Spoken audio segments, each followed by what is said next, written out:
pecado y pecados. Pecado y pecados. Vamos a ver qué diferencia hay entre este juego de palabras.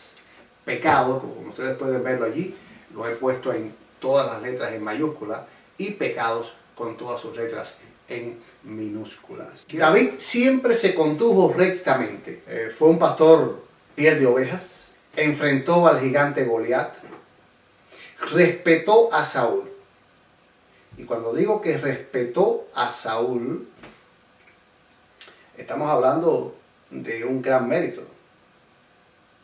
Porque póngase en el lugar de David. David ha sido escogido por Dios para que sea el rey. Dios ha desechado a Saúl. Sin embargo, David se va al exilio. David se va como fugitivo por muchos años. Y durante ese tiempo tuvo oportunidades de matar a Saúl. Sin embargo, no lo hizo. Por tanto, David siempre se condujo rectamente. Pero ustedes pueden ver que yo pongo 3 puntos suspensivos. Hasta el día, nota eso, hasta el día en que se asomó al balcón de su cuarto y vio a Betsabé. Hasta ese día, David se comportó rectamente. Ese día, su expediente, por así decirlo, su récord, por así decirlo, se manchó. Cuando él reflexionó en lo que había hecho, y esto fue como un año después, porque ya como hemos visto, el tiempo previo se lo pasó justificando su pecado. Cuando él reflexionó en lo que había hecho y se analizó a conciencia, llegó a la siguiente conclusión, y yo quiero pedirte que prestes mucha atención a esta conclusión a la cual David llegó una vez que se analizó a conciencia lo que había hecho, el tremendo pecado que había cometido. Y voy a leerlo en el Salmo 51, versículo 5, y la versión Nueva Biblia Viva. Dice: yo nací pecador. Sí, lo soy desde el momento que mi madre me concibió. Wow, ¿qué es lo que está diciendo David? David está diciendo que desde el momento en que las células de sus padres, las células reproductoras de sus padres se unieron y que él llegó a ser entonces un ser vivo, no nato, pero ya vivo, dice David, desde ese momento, desde ese preciso momento, yo me convertí en un pecador. ¿Significa que era un adúltero y asesino desde el vientre de su madre? Esa criatura que aún no ha nacido, lo llamamos feto. ¿Se imaginan a este feto cometiendo pecado? La respuesta seguramente es no, imposible. Entonces, ¿qué quiso decirnos David al afirmar que fue un pecador desde que fue engendrado?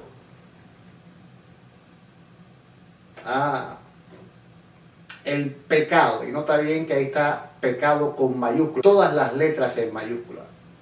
El pecado no es una mala acción que cometemos. Las malas acciones o pecados, nota que ahí está pecados en minúsculas, todas las letras en minúsculas, son el resultado del pecado.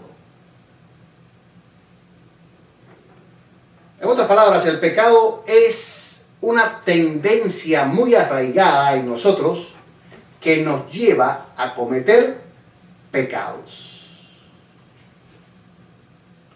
Como lo dice este comentario, el pecado es motivado por un impulso humano que está presente en todos nosotros. Como dicen estos estudiosos, que el pecado es motivado por un impulso humano que está presente en nosotros. El pecado nos lleva a cometer pecados. Sí, el pecado nos lleva a cometer pecados. ¿Qué pecados? Pudiera ser adulterio, pudiera ser fornicación, pudiera ser homicidio, pudiera ser lujurias, cualquiera. Puedes poner ahí cualquier acción pecaminosa. En el Salmo 51, David usa poéticamente algunos sinónimos de lo que fue su pecado y lo que es entonces el pecado. Y vamos a leer ahí, Salmo 51, 1 y 2. Dice: ten piedad de mí, oh Dios, conforme a tu misericordia. Conforme a la multitud de tus piedades, borra mis rebeliones. Lávame más y más de mi maldad y límpiame de mi pecado. Nota esto, ahí puedes ver en la pantalla 3 palabras que están resaltadas en amarillo o dorado, como puedas percibirlo. Esas 3 palabras son las palabras que David utiliza para describir su pecado. Y es muy interesante porque aquí David realmente nos brinda una descripción de lo que teológicamente conocemos como pecado. La primera palabra es rebeliones o rebelión, y esa palabra viene de la palabra hebrea pechá. Seguidamente usa la palabra maldad, y la palabra maldad proviene o es traducida de la palabra hebrea awón. Y finalmente, al final del versículo 2, la palabra que se traduce como pecado es la palabra hebrea hatá. Quiero decirles que la palabra hatá es la palabra que mayormente se traduce en el Antiguo Testamento como pecado. Y su equivalente en el idioma griego, por lo tanto lo vemos en el Nuevo Testamento, es la palabra amartía. Amartía. Es curioso que ambas palabras significan prácticamente lo mismo. Y vamos a ver el significado de la palabra hatá en este texto bíblico. Por ejemplo, Proverbios capítulo 19, versículo 2. Y yo lo voy a leer en la Nueva Biblia Viva. Dice aquí: el que va deprisa puede equivocar el camino. Aquí la expresión equivocar el camino es traducida del hebreo hatá, que ya vimos que también se traduce como pecado. Así que pecado no es otra cosa que equivocar el camino, según Proverbios capítulo 19, versículo 2. Pecado es el intento de llegar al destino, pero por un camino diferente del que Dios quiere. Miren lo que dice aquí en Proverbios capítulo 14, versículo 12. Hay camino que al hombre le parece derecho, pero su fin es camino de muerte. Es decir, pecado no es otra cosa, como hemos visto, que equivocar el camino, tomar otro camino para llegar al destino. Y el Señor lo dice claramente: no cualquier camino llega al destino que Dios tiene para nosotros. Los caminos errados nos llevan a la muerte.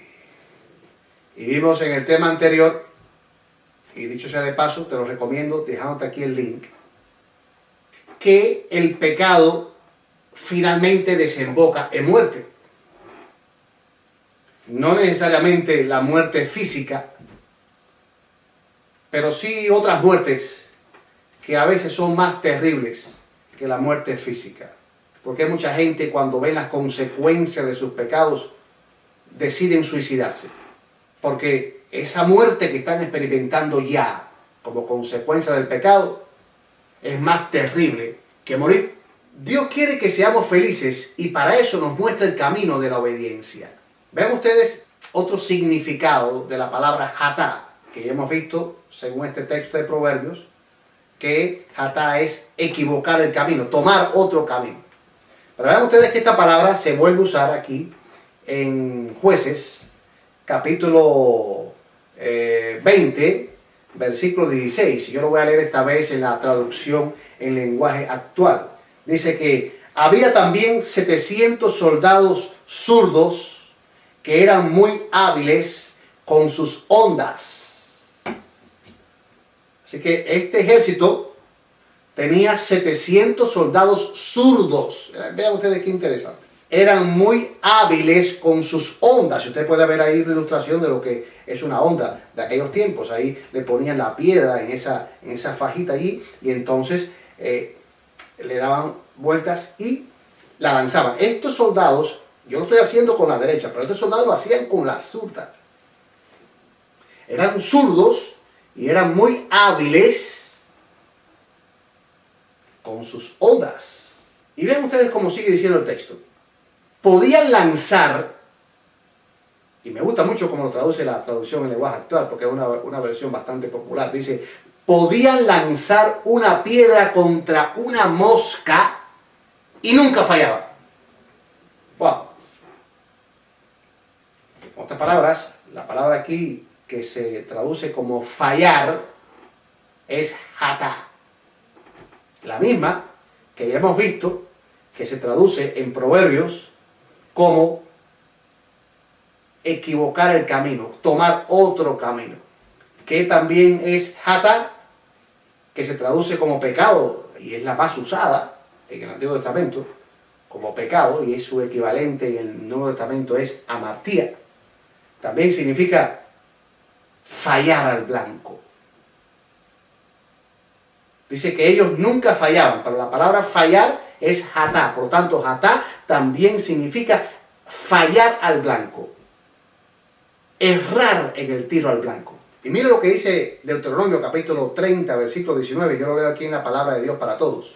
Dice, yo te estoy dando a escoger entre la vida y la muerte, entre la bendición y la maldición. Así que elige la vida para que tú y tus descendientes puedan vivir. Este texto nos está diciendo que Dios quiere que vivamos. Dios quiere que seamos felices. Dios quiere que tengamos éxito. Dios quiere que seamos prósperos. Sí, Dios quiere todo lo bueno para nosotros. Pero lo quiere por su camino, según sus métodos, en su tiempo. ¿En qué consiste el pecado? El pecado consiste en que nosotros escogemos llegar a la misma felicidad que Dios quiere para nosotros, prosperidad económica, placer, bienestar, pero por otro camino, no el camino que Él tiene para nosotros. Por lo tanto, según se usa la palabra hatá, que significa esquivar el camino, tomar otro camino, o errar en el blanco, yo quiero lanzarle con mi onda al blanco, lanzarle con mi flecha, con mi arco y mi flecha al blanco, pero fallo. Yo tengo ese blanco, yo tengo esa meta, yo tengo ese destino, pero fallo. Y eso entonces es pecado. Vean ustedes que esas flechas erradas son, por ejemplo, el sexo ilícito, las drogas, la mentira, el fraude, el homicidio. Estos son caminos que tomamos para encontrar la felicidad, para encontrar el éxito, pero son caminos errados, son caminos que no nos llevan a la vida, son caminos que nos llevan a la muerte. Como resultado, nuestras vidas se tornan erráticas, como la de un borracho. No le damos al blanco, nunca le damos al blanco, creemos que le hemos dado al blanco, pero finalmente nos damos cuenta que no. que hemos estado perdiendo el tiempo, que nos hemos dañado. Quiero hacer un resumen de lo que hemos visto hasta aquí para poder continuar, porque el tema esta noche tiene su complejidad, pero te vas a gozar al conocer todas estas cosas. ¿Qué cosa es pecado? Pecado hasta ahora es hatá. ¿Qué cosa es hatá? Pecado es tomar otro camino. Pecado es errar al blanco. Ahora, voluntariamente o involuntariamente. Vamos a verlo. Y por eso David ahora utiliza dos palabras más, para que no quepa duda de lo que es el pecado. Dice David que pecado también es rebelión. Y la palabra que se usa aquí es pechá. Y pechá significa rebelión, abandonar a Dios y por consiguiente pecar deliberadamente.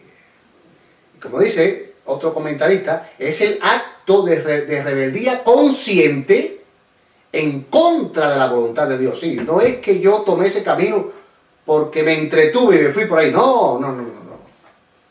Yo soy consciente de que tomé ese camino. Y David también usa otra palabra que se traduce como maldad, y es la palabra hebrea awón, que no es otra cosa que distorsión moral, perversidad, culpa. Como dice este otro comentarista, es la distorsión voluntaria de la voluntad del Señor. Noten que en ambas palabras, tanto pechá como awón, se hace énfasis de que es una acción voluntaria. Yo lo decidí así. Yo creo que lo podemos resumir aquí en estas palabras del Señor que se encuentran en Isaías capítulo 53, versículo 6.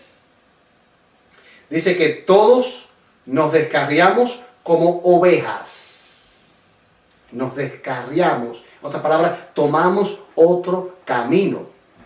Dice que todos, cada cual se apartó por su camino. Dice la Nueva Versión Internacional, su propio camino. En otras palabras, cada cual se apartó por su propio camino. Yo voy por el camino que me da la gana a mí. Voy por el camino, hago lo que yo quiero. Voy a lograr eso a cualquier precio. Miren, esto lo vemos en David, en esta ocasión triste de su vida, de una manera muy elocuente. En 2 Samuel capítulo 11, versículo 3, y lo leo ahora en la Nueva Traducción Viviente, dice que luego envió a alguien para que averiguara quién era la mujer. Y le dijeron, en otras palabras, David ha mirado a esa mujer. Se asomó a su balcón, vio a aquella mujer, a aquella escultura. Se quedó boquiabierto. Y ahora él, inmediatamente, manda a alguien de su confianza a averiguar quién es ella. Note que en aquellos tiempos las mujeres eran menos conocidas. Eran conocidos sus esposos, pero las mujeres eran menos conocidas. Y David envía a preguntar, ¿quién es ella? ¿Y saben cuál fue la respuesta? Le dijeron, es Betsabé, hija de Elián, y esposa de Urías. Noten eso, y esposa de Urías, el hitita. ¡Wow! En otras palabras, David, me parece que por ese camino no debes ir porque esa es una mujer casada. Y no solo que es casada, sino que está casada con uno de tus soldados más fieles. Que precisamente ahora mismo, mientras estás aquí deleitando tus ojos, ellos están allá en el campo de batalla jugándose la vida por el país y por ti, que eres el rey. Así que David ahora lo sabía todo. No iba a ser un acto inocente. David decidió llamarla, inclusive ella decidió venir, que hubiera podido negarse, por supuesto. Decidió llamarla, proponerle lo que él quería con ella, aun cuando sabía que era una mujer casada. En otras palabras, David pecó voluntariamente, tomó ese camino voluntariamente. Por eso él confiesa y él dice mi pecado, mi jatá, es un pechá, es un aguón. Yo no quiero ocultar mi pecado, yo no quiero justificarlo ahora. Realmente pequé. Mire, los fariseos, una secta del judaísmo, conocida por su deseo de lograr la santidad,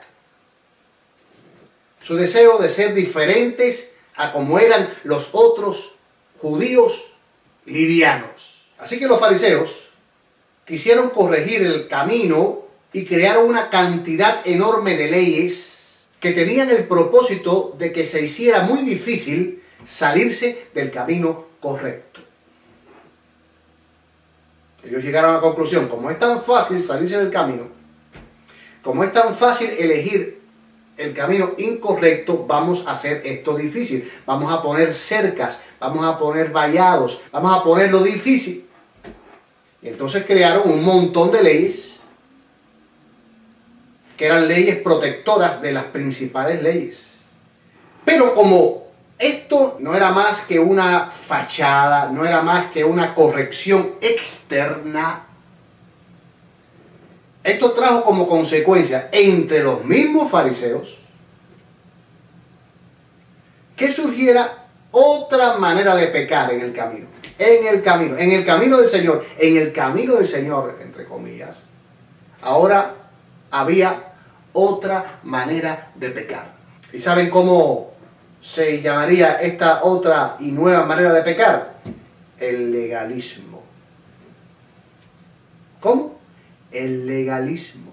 El legalismo se enfoca en pecados, no en el pecado. El legalismo es una moralidad externa, ya que se enfoca en las malas acciones, olvidándose de la verdadera causa, que es la separación de Dios. El pecado no es otra cosa que la separación de Dios. Y los pecados no son otra cosa que los resultados de esa separación. El pecado es la rebeldía contra Dios. No nos gusta obedecerlo porque tenemos un impulso que nos lleva a tomar otro camino. Entonces empezamos a cometer pecados, pero ya tenemos un pecado, que es esa rebeldía, ese impulso, esa separación de Dios. Y el Señor contó una parábola en la cual un fariseo fue al templo a orar y en ese momento de oración coincidió con un publicano, en otras palabras, con un cobrador de impuestos.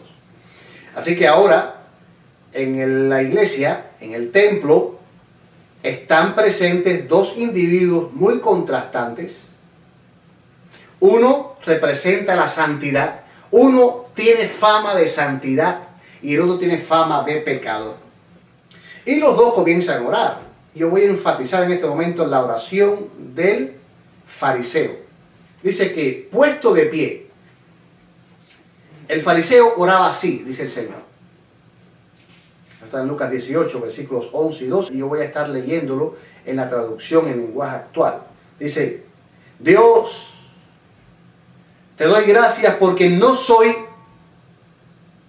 como los demás hombres. Ellos son ladrones y malvados y engañan a sus esposas con otras mujeres. Tampoco soy como ese cobrador de impuestos. Yo ayuno 2 veces a la semana y te doy la 10ª parte de todo lo que gano. Noten que aquí el Señor escoge 2 virtudes que este hombre tenía y 2 virtudes específicas, 2 virtudes que eran la privación de cosas que nos gusta. Nos gusta comer, nos gusta que llegue ese momento del almuerzo, de la cena y que haya una buena comida y disfrutar de la comida. Nos gusta esto, pero el fariseo decía, yo ayuno 2 veces a la semana. En otras palabras, 2 veces a la semana yo me privo del alimento que tanto me gusta. Además, te doy la 10ª parte de todo lo que gano. En otras palabras, me estoy quitando en la 10ª parte de el dinero que gano. En otras palabras, mi Señor, yo soy excepcional. Yo no soy como los otros hombres, ni mucho menos como este publicano pecador. Este es un hombre que no se considera pecador, sencillamente porque no practica ciertos pecados. Y mira, yo quiero presentarte aquí esta línea. Tú puedes ver ahí en la pantalla una línea y espero que la veas recta porque me esforcé bastante en trazarla y que me quedara lo más recta posible. Por lo tanto, eso es una línea recta. Claro, es una línea recta si la comparamos con estas otras. Vean ustedes, estas otras dos líneas para nada están rectas. Y la línea que yo hice es una línea que está bastante recta. Repito, está bastante recta comparada con estas líneas. Pero si yo la comparo con esta otra línea, que realmente es una línea recta, vamos a ver que la mía, que yo consideraba que estaba bastante recta, no está para nada recta. Tiene curvas. ¿Saben algo? Eso es lo que le pasa al legalista. El legalista vive comparándose con otros, comparándose con el publicano, comparándose con el cobrador de impuestos, comparándose con aquel que no tiene una dieta como la que tiene él, comparándose con aquel que no hace tantos esfuerzos como hace él. Y cuando él se compara con esos otros individuos, él se ve recto. Y ese es el mayor engaño que podemos tener. Por eso él va al templo a orar y en ningún momento él se siente miserable. Porque él se siente perfecto. Él ha llegado. Él en ningún momento ha salido del camino. Pero el asunto es que en esta vida, en la vida en Cristo, nosotros no estamos llamados a compararnos con otros. El autor de la carta a los Hebreos lo expresa claramente. Puestos los ojos en Jesús. En otras palabras, no pongas tus ojos en los seres humanos, porque los seres humanos siempre van a tener una línea que no es recta. Por muy recta que tú veas la línea de un ser humano, cuando se compara con Jesús, es una línea que no es recta. El legalista entiende que si no ha cometido pecados, no es pecador. Y sencillamente no se considera pecador porque se está comparando con otros pecadores. Y para que quede clara esta idea, te voy a presentar un caso que le sucedió a Jesucristo en cierta ocasión. Y esta vez con otra persona que también se consideraba recta. Y la conocemos como el joven rico. Esta persona vino y le dijo: Maestro bueno, ¿qué bien haré para tener vida eterna? Noten, esta persona está preocupada en lo que tiene que hacer para alcanzar vida eterna. Pero esta persona tiene que entender algo que Jesús deja claro, que Jesús siempre dejó claro. Juan 10:28, yo les doy vida eterna. ¿Lo notan? La vida eterna no es algo que se gana. La vida eterna es algo que se recibe gratuitamente. Es como la salvación. Jesús la da. Dice él, yo les doy vida eterna. Pero continuemos con la historia. Ahora cuando Jesús lo recibe y él le dice, Maestro bueno, ¿qué puedo hacer para yo tener vida eterna? Jesús le pregunta, ¿por qué me llamas bueno? Yo imagino que esta persona se asombró y ahora Jesús le dice, ninguno hay bueno sino uno, Dios. Y yo pregunto, ¿Jesús era bueno o no era bueno? Claro que era bueno. Nadie le conoció pecado. Nunca pecó. No era bueno, era perfecto. Era esa línea perfecta.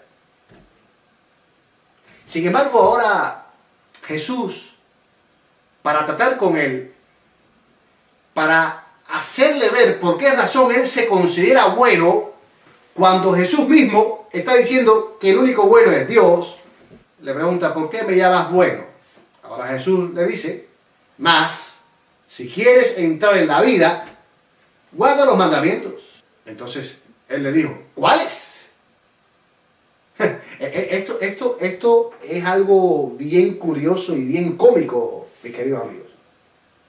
Este hombre conoce toda la ley. Y ahora Jesús le dice, para tú entrar en la vida, guarda los mandamientos. Y él le dice, bueno, dime cuáles. Porque todos los que yo conozco, dice él, yo los guardo. Jesús le dijo, no matarás, no adulterarás, no hurtarás, no dirás falso testimonio, honra a tu padre y a tu madre, y amarás a tu prójimo como a ti mismo. El joven le dijo, todo esto he guardado desde mi juventud. ¿Qué más me falta? Y nota que ahora yo voy a saltar a Marcos, porque Marcos cuenta lo mismo que está contando Mateo. Pero Marcos agrega un detallito que Mateo no presenta y que es vital aquí. Entonces Jesús mirándole. Jesús lo miró. Es como que le pasó el scan. Lo analizó, por así decirlo. Entonces Jesús mirándole, dice, le amó. Wow, esto es tan poderoso, señores. Qué lindo es Dios. Qué lindo es nuestro Señor. Cómo ama a todas las personas. Dice que Jesús le amó. Y le dijo, una cosa te falta. Anda, vende todo lo que tienes y dale a los pobres y tendrás tesoro en el cielo. Wow. Nota, esto es algo muy interesante. El único lugar en la Biblia donde se sugiere que el que tenga algo lo venda y lo dé a los pobres es aquí. Hay otros textos en la Biblia donde no se nos dice eso. Por lo tanto, no es un mandato bíblico que nos deshagamos de todo lo que tenemos y los repartamos. En la Biblia hay un concepto que es el concepto de compartir, de darle al necesitado. No al punto de que tú te quedes sin nada. Pero vean ustedes que Jesús está tratando con este hombre de una manera especial. Él está tocando el punto álgido de él y por eso Jesús va a ese extremo, por así decirlo. Vende todo lo que tienes y dalo a los pobres y tendrás tesoro en el cielo. En otras palabras, tú tienes que quitar tu vista de tu tesoro aquí, porque ese sí es el problema grande. Dice la palabra del Señor que el amor al dinero es la raíz de todos los males. Nótese que no es el dinero. Tú puedes tener una cuenta bancaria y propiedades inmensas y tener la virtud dada por Dios de no amar tus riquezas al punto en que dejes de amar a Dios. Por tanto, Jesús le está diciendo, tú tienes que amar más el cielo que la tierra. Si tú quieres tanto la vida eterna, tú tienes que amar más el cielo que la tierra. Yo te estoy analizando y estoy descubriendo que tú amas lo inverso, amas más la tierra que el cielo.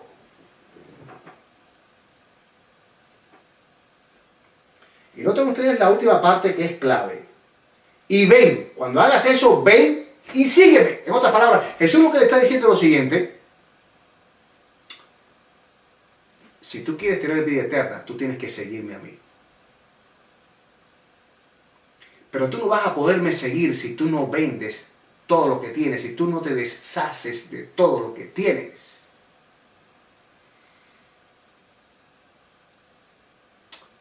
En la Biblia encontramos a personas adineradas. Por ejemplo, Filemón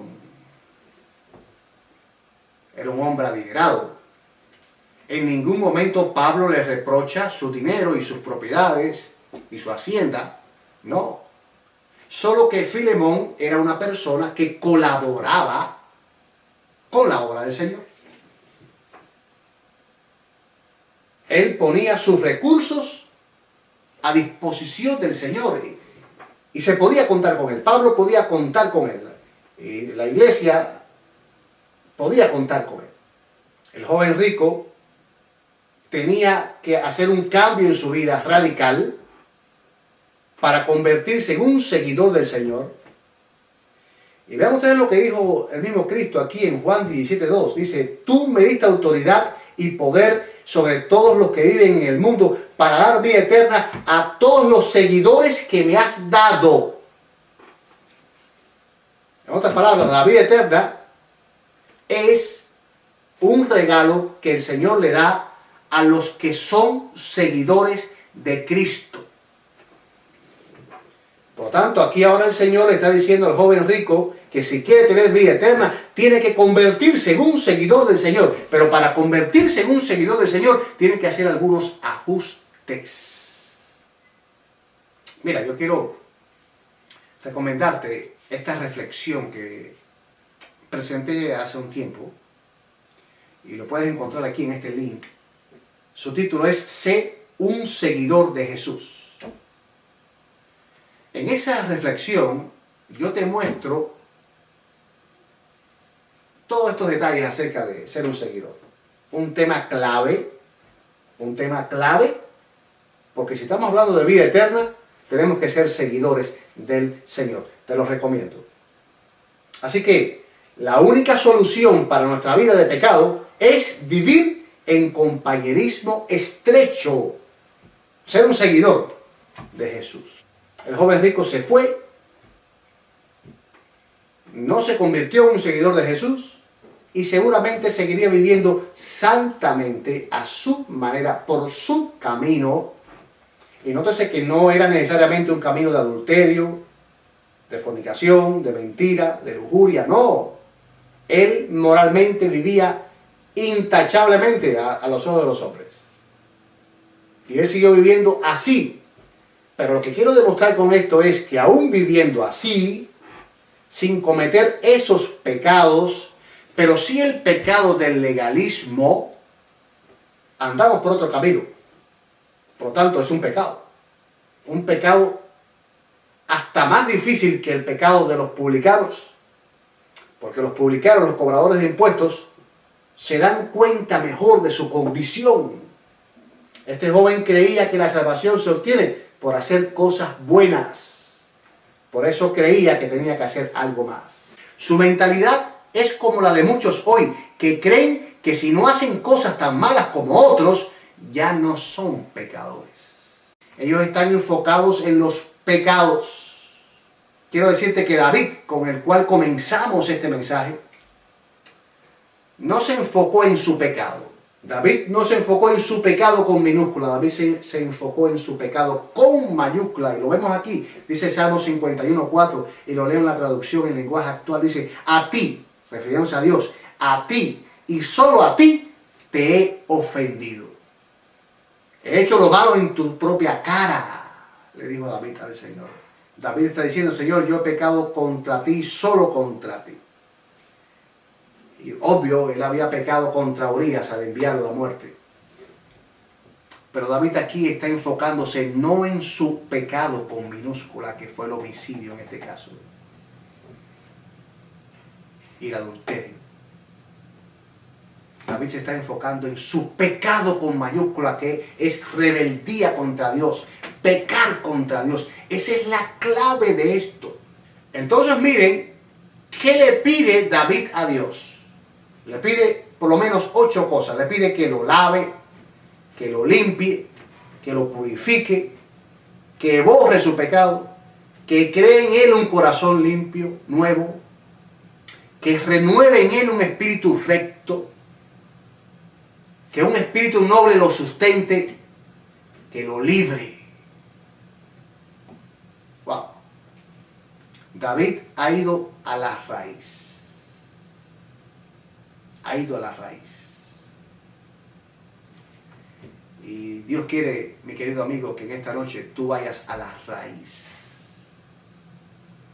El Señor quiere trabajar en la raíz. Porque si Él trabaja en la raíz, la planta va a estar fuerte. Y entonces los pecados van a ser cada vez menos en nuestras vidas. Así que, mi querido amigo, en esta ocasión he querido llevarte a que te des cuenta de que lo más malo que tú y yo tenemos no son las cosas malas que hacemos, sino la maldad con la cual hemos nacido, la rebelión contra Dios que hemos heredado y que es la causa de que nos desviemos voluntariamente, conscientemente, rebeldemente del camino que Dios tiene para nosotros. En el próximo tema lo he titulado ¿Has pecado? Haz esto. Vamos a analizar con detalles lo que significa todo esto que David pidió. Vamos a ver la solución real, bíblica, para nuestra vida de pecado.